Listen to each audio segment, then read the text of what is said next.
Gue punya satu teman yang kalau urusan percintaan kayaknya hidupnya dikutuk. Namanya Deden. Deden ini bisa dibilang punya paket lengkap.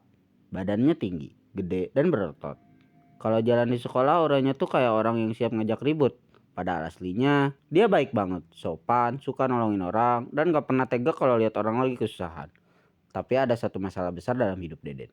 Percintaan. Entah kenapa setiap kali Deden suka sama seorang cewek, ceweknya malah berakhir suka sama gue. Iya, sama gue. Dan itu bukan cuma terjadi sekali. Udah berkali-kali. Sementara gue sendiri, gue gak terlalu peduli urusan cinta-cintaan. Ada yang nembak gue tolak. Ada yang ngajak deket, gue hindarin. Bukan karena gue sok jual mahal, gue emang belum tertarik aja. Nah, suatu hari Dede naik kereta. Dalam kereta, dia ngeliat seorang cewek yang kelihatan panik dan gak nyaman. Ternyata ada seseorang yang ngeganggu cewek itu. Deden yang ngeliat kejadian itu langsung maju dan ngebantu cewek tersebut menjauh dari orang itu. Setelah keadaan aman, Deden memastikan cewek itu baik-baik aja.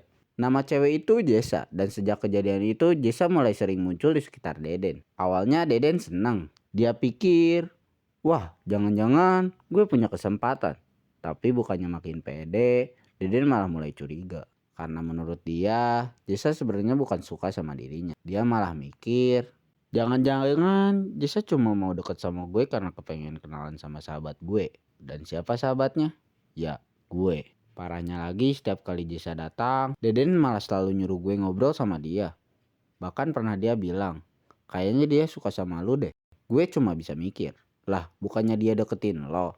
Tapi Deden gak percaya. Mungkin karena pengalaman masa lalunya, dia udah terlalu sering ngeliat cewek yang dia suka malah memilih gue.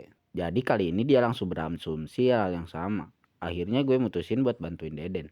Gue ngobrol sama Jessa dan mencoba bikin dia lebih berani buat ngomong jujur. Awalnya Jessa ragu, tapi akhirnya dia ngeberaniin diri. Dan saat Jessa akhirnya menyatakan perasaannya kepada Deden, Deden cuma bengong. Dia bahkan gak percaya. Dia kira Jessa bercanda, tapi Jessa serius. Dia beneran suka sama Deden. Dan untuk pertama kalinya, Deden sadar kalau mungkin selama ini dia salah. Dia bukan selalu jadi pilihan kedua. Dia cuma belum pernah ketemu seseorang yang benar-benar melihat dirinya apa adanya. Dan lucunya, orang yang selama ini dia kira bakal jatuh cinta sama gue, malah jatuh cinta sama dia. Tapi percaya deh, ini baru awal ceritanya. Karena setelah Deden dan Jessa mulai dekat, ada satu masalah lagi yang bakal bikin hubungan mereka jadi jauh lebih rumit.